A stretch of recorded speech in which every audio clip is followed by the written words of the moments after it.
ही उपदेश करूं तो सुनो। सब शास्त्रों का सार तुम्हें बता रहा हूं कि हर समय नाम जप होना चाहिए। पकड़ते रहो। बहुत सुंदर सुंदर शिक्षाएं महाप्रभु ने दी। सब साधनों का सार है हर समय नाम जप होना चाहिए। पहला, प्रेम की उपलब्धि केवल नाम स्मरण से ही होती है।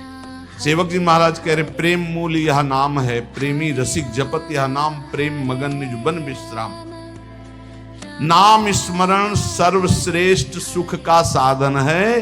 नाम स्मरण प्रेम उपलब्धि करता है। बस समझना यह है कि नाम स्मरण कैसे बन के किया जाए। प्रेम प्राप्ति के लिए सबसे पहले साधु संग करना अत्यंत आवश्यक है। साधन है नाम स्मरण। नाम स्मरण की पूर्ति, नाम स्मरण करना, नाम स्मरण बढ़ाना, नाम स्मरण बचाना, ये साधु संग से होता है। शास्त्रों में ढूंढो तो हर बात का आपको प्रमाण मिलेगा। श्री ध्रुवदास जी कह, भजन न होई संग बिनु, भजन बिना नहीं प्रेम।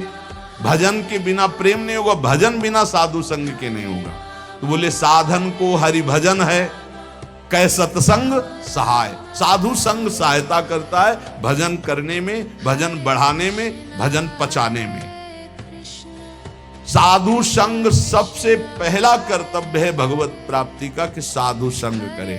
साधु संग से नाम कीर्तन, सत्संग, भगवत लीलाओं का कथन श्रवण, नाम जप, ये साधन प्राप्त होने लगते हैं। जंतुर, कलावा, भस्म, राख, एक को बात नहीं कही। नहीं, साधु संग से नाम कीर्तन, सत्संग, भगवत लीलाओं का कथन श्रवण और नाम जप, ये प्राप्त होता है। पकड़ो, यह है साधु संग। इन्हीं जो साधन बताए, साधु संग से इन्हीं साधनों को पकड़ना चाहिए। संसारी लोगों से किसी भी तरह का वैरागी का कोई संबंध नहीं होना चाहिए। हमें लगता है आज जो अभी चर्चा शुरू हो रही है, ये वैराग्य बहुत आगे अच्छे उपदेश हैं, ये पकड़ लेना चाहिए, महाप्रभु के उपदेश हैं। विरक्त को चाहिए कि अगर वो एकांत में बैठ करके सोचे कि मेरा कौन, तो पूरा घूमने पर मन को कोई अपना नहीं मिलना चाहिए। गुरु कृपा से आज तक ऐसा ही है। सब श्री जी के हैं, अपना कोई नहीं। वैरागी को चाहिए कि उसके संबंध के रजिस्टर में एक ही नाम होना चाहिए, हमारे माई श्यामा जू को राज बस, मेरे तो गिरधर गोपाल दूसरो न कोई। मीरा जी के रजिस्टर संबंध में, रजिस्टर में जो संबंधी है वो कौन है? बोले मेरे तो गिरधर गोपाल दूसरो न कोई। और ये संबंध पुष्ट कैसे होता है? बोले साधु संग से। मीरा जी भी यही कहते हैं कि रात दिन संतों का संग करके ये प्रेम बेली जो बोई, तो उस प्रेम बेली में जो अनन्य फल लगा, वो मेरे तो गिरधर गोपाल दूसरों। दूसरी बात, पहली बात साधु संग करना है। साधु संग किसे कहते हैं? जिसके संग से भजन बढ़ने लगे, भगवत कथा सुनने को मिले, भगवत अनुराग बढ़े, भगवान नाम कीर्तन, भगवत लीला गायन श्रवण, ये साधु संग। तो साधु संग का परहेज क्या है? संसारी पुरुष का कोई भी संबंध नहीं होना चाहिए। अगर तुम्हारे हृदय को ऐसे राउंड लगाकर जांच करना हो तुम्हें, तो देखो तो एक ही जगह निकले कि हमारे माई श्यामाजू को राज। श्यामाजू के सिवा, जैसे महाप्रभु हरिवंश चंद्र जी कह रहे, मेरे प्राणनाथ श्री श्यामा शपथ करो तृण छिए, कसम खा के कहता हूं श्यामाजू के सिवा हमारा कोई नहीं है। ये बात है। अब दूसरी बात है, संसारी लोगों से किसी भी तरह से बात करने का अवसर ना देना। प्रपंच की बात है। बोधियंता परस्परम का आदेश है भगवान का। मेरी चर्चा करो परस्पर बैठकर। जहां प्रभु की चर्चा से संसार की तरफ जाने लगे, उठो और चल दो। दूसरी आगे की बात, किसी भी वैष्णव को ये नियम पक्का ले लेना चाहिए कि ना किसी की निंदा करेंगे, ना किसी की निंदा सुनेंगे। दिमाग में लिख लो चाहे रजिस्टर में, बहुत जरूरी है, नहीं तो भजन छीन हो जाएगा। महाप्रभु कह रहे हैं ना किसी की निंदा करेंगे, ना किसी की निंदा सुनेंगे, ये नियम ले लो। बड़े बड़े ऋषियों ने इस बात के लिए सावधान किया है कि दूसरे की निंदा नहीं करनी, दूसरे की निंदा नहीं सुननी। इन बातों का सदा ध्यान रखते हुए बचना कि कभी किसी की निंदा मत कर देना। दूसरों के गुण दोषों का कथन करने वाला उपासक बहुत बुरी तरह भ्रष्ट हो जाता है। यदि कुछ कहना है तो कृष्ण चर्चा करो, भगवत चर्चा करो, कभी किसी की चर्चा मत करो, प्रभु की चर्चा के सिवा, नहीं तो निंदा होने लगेगी, अपराध बन जाएगा। डरो तब सुख हरिवंश गुण नाम रसना रटत और बहुवचन अति दुखदानी। कोई कितना भी अवगुणी हो उसके अवगुणों की चर्चा मत करो। तुम्हें तो अपना हृदय निर्मल करना है। तेरे भावे जो करे भलो बुरो संसार, नारायण तू बैठ के अपनो भवन बुहार। देखो ध्यान से सुनना, चाहे कितना बड़ा कोई ज्ञानी हो, ध्यानी हो, जपी हो, पंडित हो, जहां उसने किसी की भी निंदा का वाक्य मुख से निकाला वहीं पतित हो जाएगा, गिर जाएगा, भ्रष्ट हो जाएगा। निंदा ऐसे होती कि यारो तो बहुत सुंदर बोलते हैं, ऐसा है वैसा है, अच्छी अच्छी बातें निकलते हैं, पर जो है उनको ऐसे नहीं। वो जहां पर लगाया तो तुम्हारे पर लग गए, उड़ जाओगे। किसी के भी दोष की वार्ता ना करो, एक भी दोष चर्चा ना करो। महाप्रभु कहे जो दोष चर्चा करोगे तुम्हारे हृदय में दोष प्रवेश करके तुम्हें नष्ट कर देगा। ये अनुभूत बात है, अनुभूत बात, ये अनुभूत। दोषों के परमाणु बड़े सूक्ष्म होते हैं। जब तक तुम दूसरे की निंदा नहीं करोगे, दोष वर्णन नहीं करोगे, मान लो दोष दर्शन हो गया पर वर्णन नहीं किया तो वो नष्ट हो जाएगा, तुम्हें फांस नहीं पाएगा। लेकिन जहां तुमने दूसरों के दोषों का वर्णन किया, निंदा की, तहां तुम निंदनीय बन जाओगे, तुम्हारी निंदा होने लगेगी। ज्यों ज्यों तुम दूसरे की निंदा करोगे त्यों त्यों अच्छे परमाणु नष्ट होते जाएंगे, गंदे परमाणु बढ़ते जाएंगे। हृदय की पवित्रता, सरलता, सच्चिरता और ज्ञानार्जन, भजन, सद्वृत्ति सब नष्ट हो जाएगी और मोह का साम्राज्य हो जाएगा, अज्ञान का। डरो, बहुत खतरनाक खेल है। भक्तन की निंदा अति बुरी, भूल करो जिन कोय, कि सुकृत बहु जन्म के छिन में डारे खोए। इसलिए वैष्णव का परम धर्म है कि वो किसी की कभी भी निंदा ना करे और ना सुने। अदोषदर्शी वैष्णव होता है। सुनो, भगवत भक्त जो महात्मा है, भागवत है, साधु पुरुष हैं, उन्हीं के बीच में बैठो। ऐसे लोगों के बीच में मत बैठो जो एक दूसरे की निंदा करते हैं। ऐसे लोगों के बीच में मत बैठो जो मान प्रतिष्ठा की चाह रखते हैं, जो भोगों की चाह रखते हैं, जो काम तृष्णा वाले हैं। ऐसे लोगों का संग बिल्कुल मत करो। संगम त्यजेत मिथुन व्रतिनाम मुमुक्षु। विरक्त को चाहिए कि सदैव बच कर रहे ऐसे लोगों से, क्योंकि इनके परमाणु ऐसे होते हैं कि विरक्त की विरक्तता नष्ट हो जाएगी। इस वैराग्य के मार्ग में विषयी पुरुषों से बचना ऐसे बताया गया कि जैसे तुम्हारी गोद में सांप गिर जाए तो क्या करोगे? पहले झटकोगे, बाद में विचार होगा। ऐसे विषयी पुरुषों पर विचार करने की जरूरत, पहले झटको, दूरी हटो। अगर तुम वहां रहे तो सांप का जैसे काम है कि वो काटी लेगा, ऐसे विष चढ़ जाएगा, विषय रूपी विष चढ़ ही जाएगा पक्का। बहुत विचित्र, तो बड़ी विचित्र लीला है। इसलिए विरक्त को निरंतर भगवान नाम जप, भगवत लीला का गायन, भगवत लीला का श्रवण और विषयी पुरुषों के संग का त्याग और दूसरों की निंदा, दोष और इस प्रकार की सुनना, कथन करना, इसका त्याग, ये वैरागी के सुदृढ़ नियम है। और सुनो, मैं तुम्हें वैष्णव के संक्षेप में मुख्य मुख्य धर्म बताता हूं। पहला, ग्राम्य कथा और भोग कथा एक कभी नहीं देखनी चाहिए, न सुननी चाहिए। ग्राम्य कथा में सांसारिक बातें, भोग कथा में जो विषय भोगों की। मोबाइल वाले वैष्णवजन सावधान, बिल्कुल ऐसा भयावह मोबाइल है कि अगर आप सावधान न रहे तो नष्ट हो जाएगी। भगवत लीला कथा सुनने के लिए आपने मोबाइल खोला तो जहां लीला कथा आ रही वहीं बगल में भोग कथा और संसार कथा के भी वीडियो हैं। तो आपने इसे टच किया तो लीला शुरू हो जाएगी और तुम्हारी लीला बिगड़ जाएगी। बहुत संभल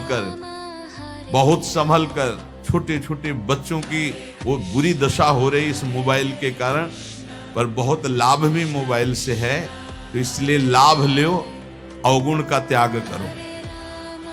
ग्राम्य कथा सुनना और भोग कथा सुनना मानो अपने वैराग्य की आग लगा लेना है, वैराग्य को नष्ट कर देना है। ग्राम्य कथा सुनने और कहने वाला निश्चित विषयी बन जाता है, बचना चाहिए विषय। बहुत विचित्र है, बस शब्द मान लीजिए, ग्राम्य कथा भोग कथा इससे दूर, बहुत दूर। दूसरा, वैष्णव को अच्छे अच्छे स्वादिष्ट पदार्थ नहीं खाने चाहिए। भोजन में जो नीरस पदार्थ हो वही लेने चाहिए, इससे विषय लोलुपता नष्ट हो जाती है। अच्छे अच्छे पदार्थ स्वादिष्ट हटा के और नीरस पदार्थ वैष्णव को लेने चाहिए। ऐसे पदार्थों के खाने से विषय भोग की कामना बढ़ती है, महाप्रभु चैतन्य। तीसरा, अच्छे चमकीले कीमती स्वच्छ वस्त्र वैरागी को नहीं पहनने चाहिए। संतों से हमने गुरुजनों से सुना कि कभी दोनों कपड़े नीचे ऊपर के नए नहीं होने चाहिए, एक पुराना एक नया। अगर नीचे का नया है तो ऊपर का पुराना। शब्द देख लो, कह रहे अच्छे कीमती वाले चमकीले लप लप एकदम नहीं, और स्वच्छ नहीं, मलिन वस्त्र, कम पैसे का वस्त्र, पुराना वस्त्र। अगर फट रहा है एक बदल सकते हो, एक पुराना, ऐसी रहनी से रहना चाहिए। अच्छे चमकीले स्वच्छ महंगे ये वस्त्र नहीं होने चाहिए वैरागी के। ये साधक को, वैरागी साधक को नहीं पहनना चाहिए। चौथा, कोई भी तुम्हारा सम्मान करे तो तुम उसे स्वीकार मत करो।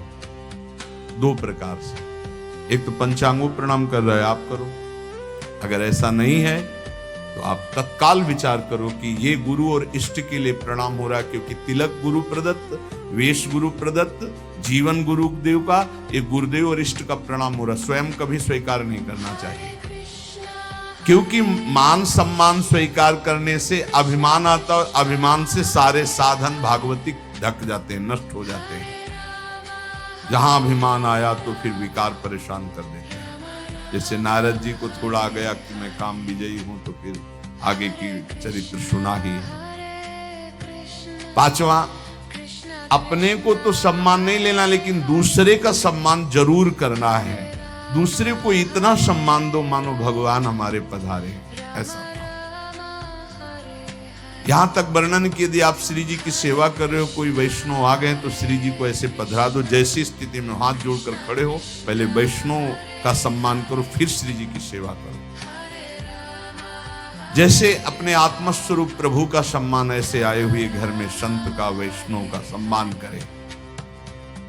उनके सामने अपने को अत्यंत दैन्य तुच्छाति तुच्छ समझे, इससे श्री कृष्ण बहुत प्रसन्न होते हैं। छठवां, खाते समय, स्नान करते समय और क्रियाओं के समय नाम छूट जाता है। कुछ ऐसे समय हैं जिनमें भजन में विघ्न पड़ता है, तो उन अवस्थाओं में सावधान रह करके नाम को पकड़े कि छूट ना जाए। जैसे भोजन पा रहे हैं, स्नान कर रहे हैं, कोई क्रिया कर रहे हैं, किसी व्यक्ति से मिल रहे हैं, इनमें भजन छूटता है। सावधान होकर वैष्णव को भजन पकड़ना चाहिए कि खाते पीते, चलते फिरते, मिलते, व्यवहार करते भी नाम जप ना छूटे। नाम जप से बहुत जल्दी श्री कृष्ण प्रेम प्राप्त होता है। 7वां, हर वैष्णव को प्रगट में ठाकुर जी विराजमान करने चाहिए। नाम राधा नाम विराजमान, छोटा सा राधा नाम, जरा सा इत्र स्नान कराया, इत्र लगा दिया, भोग लगा दिया, पर सेवा जरूर होनी चाहिए। बिना सेवा के कोई वैष्णव नहीं होना चाहिए। प्राय ऐसा होता है, कोई शालीग्राम जी रखते हैं, कोई गोपाल जी रखते हैं, कोई, पर ठाकुर सेवा प्रत्येक वैष्णव के पास होनी चाहिए। जो परम पवित्र मन वाले हो चुके हैं वो मानसिक सेवा भी कर सकते हैं, प्रगट सेवा और मानसिक सेवा आराध्य देव की। उपासक को चाहिए कि बनावटीपना बिल्कुल तुम्हारी साधना में नहीं होना चाहिए। बनावटीपने का मतलब होता है कि जैसे ऐसे बैठे हैं, सहज में से बैठे हो, 4 लोग दर्शन करने आए, कोई बनावटी नहीं होना चाहिए।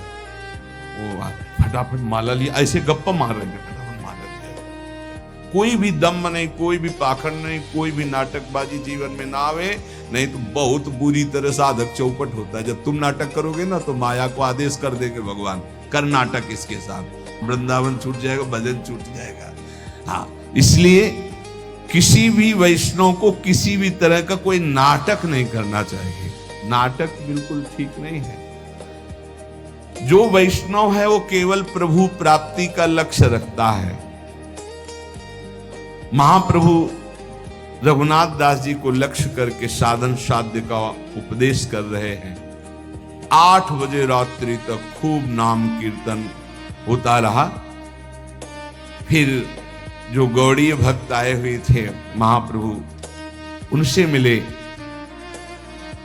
इतने में शिवानंद जी जो मार्ग में पूछवाया था मजूमदार जी ने, वो जब वहां आए तो रघुनाथ दास जी को देखा।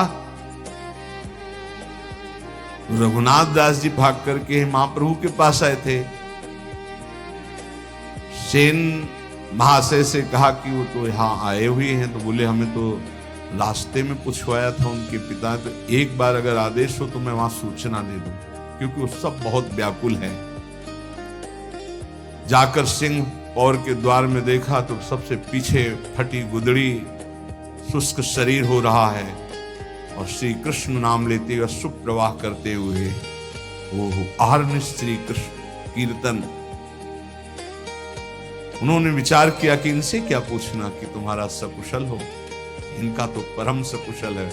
सकुशल तभी माना जाता है जब भगवान का चिंतन होता है। जैसे आजकल लोग पूछते हैं कुशल मंगल, बोले हाँ सब कुशल मंगल, तो कुशल जानते किसे कहते हैं?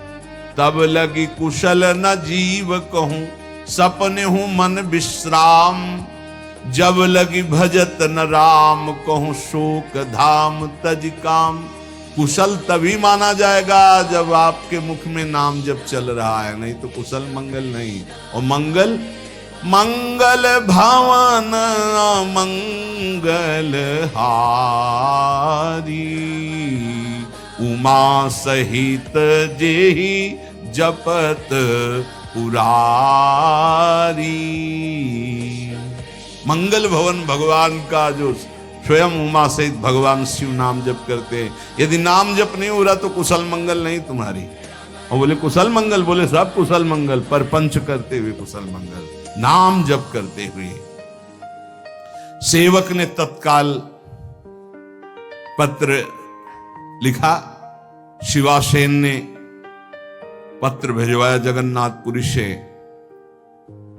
कि आपका पुत्र निश्चिंत रहिए, महाप्रभु की कृपा से यहां विराजमान है, पर जो स्थिति है वो तुम सह नहीं पाओगे। रघुनाथ दास सिंह पौर द्वार पर खड़े होकर भिक्षान जो मिलता है उसी को पाते हैं, और किसी से कोई और सुख सुविधा नहीं लेते। तो उनके माता पिता के पास पत्र पहुंचा तो हाय हाय मच गया कि अरबों खरबों की संपत्ति और बेटा भीख मांग रहा है सिंह पौर द्वार पे। माता तो मूर्छित हो गई सुन करके कि कैसे मेरा रघु जीता होगा। पिता ने अपने पुत्र के लिए तत्काल 4 रसोई नौकर, सब 400 स्वर्ण मुद्राएं साथ में, जाओ रोज रसोई बनेगी, अच्छे से अच्छे पदार्थ मेरे रघु को। अगर वो बैरागी बन के रहना चाहता है तो ऐसे रहे। हर माता पिता की ऐसी व्यवस्था। रसोईया जगन्नाथपुरी आया, 400 स्वर्ण मुद्राएं और कई रसोइये, कई नौकर। अब सुविधाजनक सुंदर भोजन बनाकर, और सेवक ने कहा कि 400 स्वर्ण मुद्राएं भी लाए हुए रघुनाथ दास जी से कहा आप सुखपूर्वक रहे। रघुनाथ दास जी ने कहा एक भी मुद्रा नहीं। रघुनाथ दास जी ने सोचा जब रसोईया आया है तो ये सुंदर भोग बनाकर महाप्रभु की सेवा हो जाए। महाप्रभु से प्रार्थना की। महाप्रभु ने, उनके पिता परम वैष्णव हैं ये जानते हुए, थोड़ा प्रसाद स्वीकार किया। पर रघुनाथ दास जी प्रसाद वहीं पाते, सिंगापुर वाला जो मिलता, अपने पिता के द्वारा भेजी हुई सुविधा को, महाप्रभु की सेवा। 8 दिन तक ये रसोईया बनाता। रघुनाथ दास जी ने फिर विचार किया कि महाप्रभु को ये सुख सुविधाएं पसंद नहीं। खुद उपदेश किया था, जब मैंने सब कुछ त्याग दिया है तो फिर मेरा कुछ है ही नहीं, तो मैं क्यों महाप्रभु की सेवा के लिए अपने पिता की संपत्ति का प्रयोग करूं। महाप्रभु तो हमारी प्रसन्नता के लिए स्वीकार करते हैं। 8वें दिन ही कहा रसोईया से, अपने सभी उठाओ और वापस हो जाओ। अब वो तो बेचारे सेवक सब वापस करो। आप विचार करो कैसा वैराग्यमय जीवन है। प्रभु ने कहा स्वरूप ठीक किया रघुनाथ। ध्यान, ये विषयी लोगों का अन्न खाने से रजोगुण की वृद्धि होती है। उनके धन में ममता के परमाणु रहते हैं। महाप्रभु चैतन्य देव कह रहे हैं, घर वालों के धन में ममता के परमाणु रहते हैं। संसारी लोग कामना शून्य होकर तो अपने जामाता को भी नहीं खिलाते, औरों की तो बात क्या। मलिन बुद्धि वालों का अन्न खाने से कभी कृष्ण नाम जप नहीं होता, कृष्ण नाम कीर्तन नहीं होता और श्री कृष्ण प्रसन्न नहीं होते। जहां तक हो सके इन विषयी पुरुषों के अन्न से बचना चाहिए। रघु ने ठीक किया। आज तक में जो जाता था केवल प्रेम संकोच के कारण जाता था। बड़ा अच्छा किया, बहुत सुंदर किया। रघुनाथ का त्याग और वैराग्य प्रशंसनीय है। महाप्रभु ने कहा। रघुनाथ दास जी ने अब वहां भी मांगने के खड़े होना बंद कर दिया, क्योंकि लोग परिचित हो गए थे कि इतने बड़े धनी मानी के। तो स्वादिष्ट स्वादिष्ट पदार्थ खरीद कर रघुनाथ दास जी को देने लगे थे। भिक्षा लेना बंद कर दिया। एक क्षेत्र में जाते जहां अन्न बंटता था, दाल और महाप्रसाद ही बंटता था केवल, तो सायंकाल जाते जो बचा खुचा होता वहां से ले आते थे। महाप्रभु ने कहा रघुनाथ दास अब सिंह पौर पर नहीं खड़ा होता, क्योंकि दर्शन करके आते तो दिखाई नहीं देता, तो कहां से प्रसाद पाता है। तो उनका प्रभु अब वो एक क्षेत्र में जाते हैं और वहां से बचा हुआ दाल और महाप्रसाद ले आते हैं और उसी को पा लेते हैं। प्रभु ने संतुष्टि पूर्वक कहा ये सर्वोत्तम कार्य किया। सिंह द्वार पर भिक्षा की लालसा से हर व्यक्ति का मुख देखने की इच्छा होती कि ये दे दे, शायद ये दे दे। अच्छा किया। महाप्रभु ने जो कहा वो शब्द ये है कि इस तरह से वृत्ति रखना वैश्यावृत्ति कहलाती है। ये व्यक्ति आ रहा कुछ दे देगा, ये व्यक्ति आ रहा कुछ दे देगा, ये व्यक्ति आ रहा है, नहीं। मुख में नाम और चित्त में दूसरे का चिंतन बिल्कुल ठीक नहीं। जिसका नाम उसी का चिंतन। अच्छा किया उसने। एक बार चला जाएगा, क्षेत्र से ले आएगा, भजन करेगा, अच्छा है। स्वरूप गोस्वामी जी रघुनाथ दास जी को बताया कि महाप्रभु ने बहुत अच्छा कहा है। रघुनाथ दास जी ने सोचा फिर कुछ गड़बड़ी है। एक बार हम ये कह रहे थे कि जब गुरुजन प्रशंसा करें तो एकांत में बैठकर तुम रोना कि कोई तुमसे अपराध बन गया क्या कि तुम्हारे गुरुजन प्रशंसा कर रहे हैं। ये बात ध्यान रखना। बहुत प्रवीण थे रघुनाथ दास जी ने सोचा कुछ तो अभी त्रुटि रह गई। फिर रघुनाथ दास जी ने क्षेत्र जाना बंद कर दिया। अब रात में जो महाप्रसाद फेंक दिया जाता, जिसे गाय भी नहीं पाती थी, ऐसा उस महाप्रसाद को रात्रि में उठा के लाते, जो ऐसे फिर उसे जल में डाल करके जो सड़े सड़े चावल वो हटा देते, फिर ऐसे इतना नहीं, बस उतना पाते रात दिन। एक दिन महाप्रभु ने पूछा कि तुम्हारा रघु बहुत दुबला हो गया, तो बोले क्षेत्र से भी त्याग कर दिया भोजन लाना। अब वो महाप्रभु ने कहा इतना सुंदर अमृत अकेले अकेले पता है, अब निमंत्रण नहीं करेगा मेरे को, मुझे जाना पड़ेगा। फटी गुदड़ी के सिवा कोई दूसरा कपड़ा नहीं, एक लंगोटी, फटी गुदड़ी और रात्रि में फेंका हुआ महाप्रसाद जो बिकता नहीं था, जिसको शब्दों से उच्चारण नहीं कर सकते क्योंकि प्रसाद है, जो बिकता नहीं था, जो कोई पा नहीं सकता था, वो तो वहां की गाय आदि जो वो भी नहीं पाती थी, वो उठा के लाते। तब का ओहो, निष्किंचना अवस्था इसी का नाम है। जो जिह्वा को संयम में कर लेता है, जो सहनशील है, जो तितिक्ष है, वही बैरागी है। महाप्रभु ने कहा पेट रूपी गड्ढा केवल पाटना है, बस ये नहीं देखना क्या पा रहे हैं, रूखा सूखा जो मिला, थोड़ा भूख शांति की, फिर नाम जप में लगे हुए हैं। इसमें नहीं, वो सड़ा हुआ कोई कैसे पा सकता है प्रसाद, जो गाय भी नहीं पाती थी। महाप्रभु एक दिन गए रात्रि में, पता लगा लिया कै बजे पाते हैं,